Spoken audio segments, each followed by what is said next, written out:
Hi అండి, నమస్తే. Welcome to Devi smart kitchen.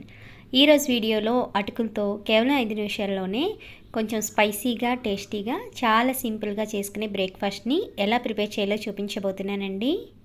ఇది ప్రిపేర్ చేసుకోవడానికి ఒక బౌల్లోకి 1 కప్పు వరకు అటుకులను వేసుకుని ఇందులోకి కొన్ని నీళ్ళు పోసుకుని ఒకసారి వాష్ చేసుకుని ఈ వాటర్ని తీసేయండి. ఇప్పుడు దీన్ని ఒక 5 నిమిషాల పాటు పక్కన పెట్టేస్తే కనుక అటుకులు మనకి ఈ విధంగా పొడి పొడిగా తయారవుతాయండి. ఈ రెసిపీకి అటుకులు ముద్దలా కాకుండా ఇలా సాఫ్ట్గా పొడి పొడిగా ఉంటేనే బాగుంటుంది.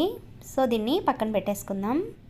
ఇప్పుడు ఒక మిక్సీ జార్లోకి 4 వెల్లుల్లి రెవ్వలు, 3 పచ్చిమిర్చి, కొద్దిగా జీలకర్ర, 2 లవంగాలు, ఒక హాఫ్ టీ స్పూన్ వరకు ధనియాలు ఇవన్నీ వేసుకుని మూత పెట్టి ఫైన్ పేస్ట్ లాగా గ్రైండ్ చేసుకోండి. ఇప్పుడు స్టవ్ ఆన్ చేసుకుని ఒక ప్యాన్ పెట్టుకుని 1 టేబుల్ స్పూన్ వరకు ఆయిల్ వేసుకుని 1 టీ స్పూన్ పల్లీలు, ఒక పావు టీ స్పూన్ వరకు మినపప్పు వేసుకుని లో ఫ్లేమ్లో ఉంచుకుని ముందుగా ఇవి కొద్దిగా ఫ్రై అయిన తర్వాత 1 టేబుల్ స్పూన్ వరకు జీడిపప్పుని, కొద్దిగా జీలకర్ర, కొన్ని ఆవాలు వేసుకుని ఫ్రై చేసుకోండి. ఇవి కూడా ఫ్రై అయిన తర్వాత 2 ఎండుమిర్చి, కొద్దిగా కరివేపాకు వేసుకుని ఫ్రై చేసుకోండి. ఇప్పుడు ఇందులోకి సన్నగా కట్ చేసిన ఒక ఆనియన్ని ఇందులో వేసుకోండి. వీటిని ఇలా 1 నిమిషం పాటు ఫ్రై చేసుకుని మీ టేస్ట్కి తగ్గట్టు సాల్ట్ని, కొద్దిగా పసుపుని వేసుకుని ఫ్రై చేయండి.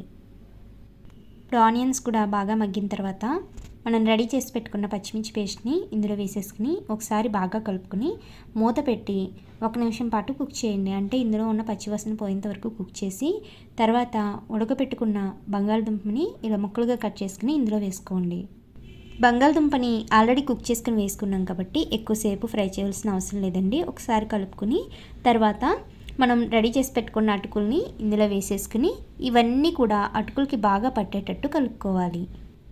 ఇప్పుడు చివరిగా ఇందులోకి కొద్దిగా కొత్తిమీరని యాడ్ చేసుకుని ఒకసారి బాగా కలుపుకుని స్టవ్ ఆఫ్ చేసుకోవడమే.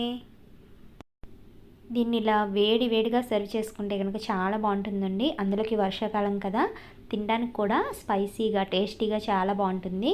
దీనిపైన కొద్దిగా లెమన్ని పిండుకుని తింటే కనుక టేస్ట్ చాలా బాగుంటుంది. తప్పకుండా ట్రై చేయండి. వీడియో నచ్చితే తప్పకుండా లైక్ చేయండి, అలాగే సబ్స్క్రైబ్ చేయండి. Thanks for watching.